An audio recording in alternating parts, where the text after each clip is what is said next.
My precious children of God, I greet each one of you in the mighty name of our Lord and Savior Jesus എന്റെ Christ. വിലയേറിയ ദൈവമക്കളെ, നമ്മുടെ കർത്താവും രക്ഷിതാവുമായ യേശുക്രിസ്തുവിന്റെ വല്ലഭത്വമുള്ള നാമത്തിൽ നിങ്ങൾക്ക് എന്റെ സ്നേഹവന്ദനങ്ങൾ. Today we are going to meditate Job chapter 5 verse 11. ഇന്ന് ഇയ്യോബ് 5:11 വാക്യമാണ് നമ്മൾ ധ്യാനിക്കുവാൻ പോകുന്നത്. It says, God sets on high those who are lowly, and those who mourn are lifted to safety. ദൈവം താണവരെ ഉയർത്തുന്നു, ദുഃഖിക്കുന്നവരെ രക്ഷയിലേക്ക് കയറ്റുന്നു എന്നിങ്ങനെ അവിടെ വിശുദ്ധ വേദപുസ്തകം വ്യക്തമായി നമ്മോട് പറയുന്നു. To whom God will supply this need? ദൈവം ആർക്ക് വേണ്ടി ഇപ്രകാരം പ്രവർത്തിക്കും? If you read James 4:10, it says, the Lord shall lift up those who humble themselves in the sight of the Lord. യാക്കോബ് 4:10 വ്യക്തമായി പറയുന്നു, യഹോവയുടെ സന്നിധിയിൽ തന്നെത്താൻ താഴ്ത്തുന്നവനെ യഹോവ ഉയർത്തും.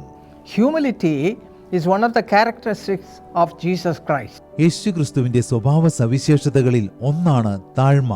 And Zechariah chapter 9 verse 9 says, rejoice, your king is coming to you. He is just, having salvation and lowly. സെക്കരിയാവ് 9:9 പറയുന്നു, ആർപ്പിടുക, നിന്റെ രാജാവ് നിന്റെ അടുക്കൽ വരുന്നു, അവൻ നീതിമാനും ജയശാലിയും താഴ്മയുള്ളവനും ആകുന്നു. Jesus himself had this humility in his life. യേശുവിന്റെ ജീവിതത്തിൽ തന്നെ ഈ താഴ്മ പ്രകടമായിരുന്നു. If you read Luke chapter 14 verse 11 and 18:14, it says, he who humbles himself will be exalted. നിങ്ങൾ ലൂക്കോസ് 14:11, 18:14 എന്നീ വാക്യങ്ങൾ വായിക്കുകയാണെങ്കിൽ അവിടെ വചനം പറയുന്നു, തന്നെത്താൻ താഴ്ത്തുന്നവൻ ഉയർത്തപ്പെടും. Proverbs 15:33 and 18:12 says, before honor is humility. സദൃശവാക്യം 15:33, 18:12 എന്നീ വാക്യങ്ങൾ പറയുന്നു, മാനത്തിന് വിനയം മുന്നോടിയാകുന്നു, മാനത്തിന് മുൻപേ So താഴ്മ. my friends, let us check up our lives. ആകയാൽ സ്നേഹിതന്മാരെ, നമുക്ക് നമ്മുടെ ജീവിതമൊന്ന് പരിശോധിച്ചു നോക്കാം. Are we having this divine quality, humility? നമ്മിൽ താഴ്മ എന്ന ഈ ദൈവിക ഗുണം ഉണ്ടോ എന്ന് പരിശോധിച്ചു നോക്കാം. If we humble ourselves, the Lord himself will honor us. നാം നമ്മെ തന്നെ താഴ്ത്തുകയാണെങ്കിൽ ദൈവം തന്നെ നമ്മെ മാനിക്കും. And the second part of this verse says, he who mourns are lifted to safety.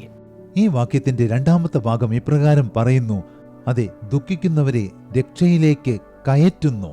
Yes, in the Bible it says in John 16:20, your sorrow will be turned into joy. യോഹന്നാൻ 16:20 വേദപുസ്തകം പറയുന്നു, നിങ്ങളുടെ ദുഃഖം സന്തോഷമായി മാറും. In this world we have to go through many trials and temptations. ഈ ലോക ജീവിതത്തിൽ നമ്മൾ നിരവധി കഷ്ടങ്ങളിലൂടെ പരീക്ഷണങ്ങളിലൂടെ കടന്നു പോകേണ്ടി വരുന്നു. But when we put all our belief or trust in the Lord will do great miracles. എന്നാൽ നമ്മൾ ദൈവത്തിൽ വിശ്വസിക്കുമ്പോൾ, ദൈവത്തിൽ പൂർണ്ണമായി ആശ്രയിക്കുമ്പോൾ ദൈവം വലിയ അത്ഭുതങ്ങൾ നമുക്ക് വേണ്ടി ചെയ്യുന്നു. If you read 1 Peter chapter 1 verses 6 and 7, it says, for a little while you have been grieved by various trials, your faith is tested by fire, may be found to praise, honor and glory. പത്രോസ് 1:6-7 വാക്യങ്ങൾ പറയുന്നു, ഇപ്പോൾ അല്പകാലത്തേക്ക് വിവിധ പരീക്ഷകളാൽ നിങ്ങൾ ദുഃഖിതരായിരിക്കുമ്പോഴും തീയിൽ പരീക്ഷിക്കപ്പെട്ട നിങ്ങളുടെ വിശ്വാസം സ്തുതിക്കും ബഹുമാനത്തിനും മഹത്വത്തിനും കാരണമാകട്ടെ. Yes, my beloved ones, you may be in grief today. അതെ, എന്റെ പ്രിയപ്പെട്ടവരെ, ഒരുപക്ഷെ ഇന്ന് നിങ്ങൾ ദുഃഖത്തിലായിരിക്കാം. There may be various reasons for that. അതിന് നിരവധി കാരണങ്ങളും ഉണ്ടായിരിക്കാം. But look to God. എന്നാൽ ദൈവത്തിങ്കിലേക്ക് നോക്കുവിൻ, Cling on to him tightly. ദൈവത്തോട് മുറുകെ പറ്റിച്ചേരുവിൻ. You will receive all blessings from him. അപ്പോൾ ദൈവത്തിൽ നിന്ന് സകല അനുഗ്രഹങ്ങളും നിങ്ങൾക്ക് ലഭിക്കും. Shall we pray right now to be relieved from all our sorrows and troubles of this world? ഇപ്പോൾ ഈ ലോകത്തിന്റെ ദുഃഖങ്ങളിൽ നിന്നും കഷ്ടതകളിൽ നിന്നും വിടുതൽ ലഭിക്കുന്നതിനു വേണ്ടി നമുക്ക് പ്രാർത്ഥിക്കാം. Come, let us pray. വരൂ, നമുക്ക് പ്രാർത്ഥിക്കാം. Our precious heavenly Father, thank you for the wonderful presence, Father. ഞങ്ങളുടെ വിലയേറിയ സ്വർഗീയ പിതാവേ, അങ്ങയുടെ അത്ഭുത സാന്നിധ്യത്തിന് നന്ദി. Father, you know the hearts of all your children. അങ്ങയുടെ മക്കളുടെ ഹൃദയത്തിലെ വിചാരങ്ങളെ അങ്ങ് അറിയുന്നുവല്ലോ. They may be crying in your presence, oh Father. ഒരുപക്ഷെ അവർ അങ്ങയുടെ സന്നിധിയിൽ കരയുകയാവാം. They may be going through a lot of problems of this അല്ലെങ്കിൽ world. ഈ ലോകത്തിലെ നിരവധി പ്രശ്നങ്ങളിലൂടെ അവർ കടന്നു പോകുകയാവാം. They might have lost many things, good things in their lives. ജീവിതത്തിൽ അവർക്ക് പല നന്മകളും നഷ്ടപ്പെട്ടിരിക്കാം. They may be in need of many things, Father. കർത്താവെ, അവർക്ക് പല ആവശ്യങ്ങളും ഉണ്ടായിരിക്കാം. So many people are in financial need. കർത്താവെ, നിരവധി പേർക്ക് സാമ്പത്തിക പ്രയാസങ്ങളും ആവശ്യങ്ങളും They ഉണ്ട്. don't know how to come out of that. അതിൽ നിന്ന് എങ്ങനെ രക്ഷപ്പെടാമെന്ന് അവർക്കറിയില്ല. Hear the cry of your children. അങ്ങയുടെ മക്കളുടെ നിലവിളി കേൾക്കണമേ. Bring them out of all their suffering, സകല കഷ്ടങ്ങളിൽ നിന്നും അവരെ രക്ഷിക്കണമേ. all their heartaches. സകല ഹൃദയവേദനകളിൽ നിന്നും Supply all their need in a beautiful way. കർത്താവെ, അതിമനോഹരമായ രീതിയിൽ അവരുടെ ആവശ്യങ്ങൾ നിറവേറ്റണമേ. Let them receive it right now. അവർക്കിപ്പോൾ അതെല്ലാം ലഭിക്കട്ടെ.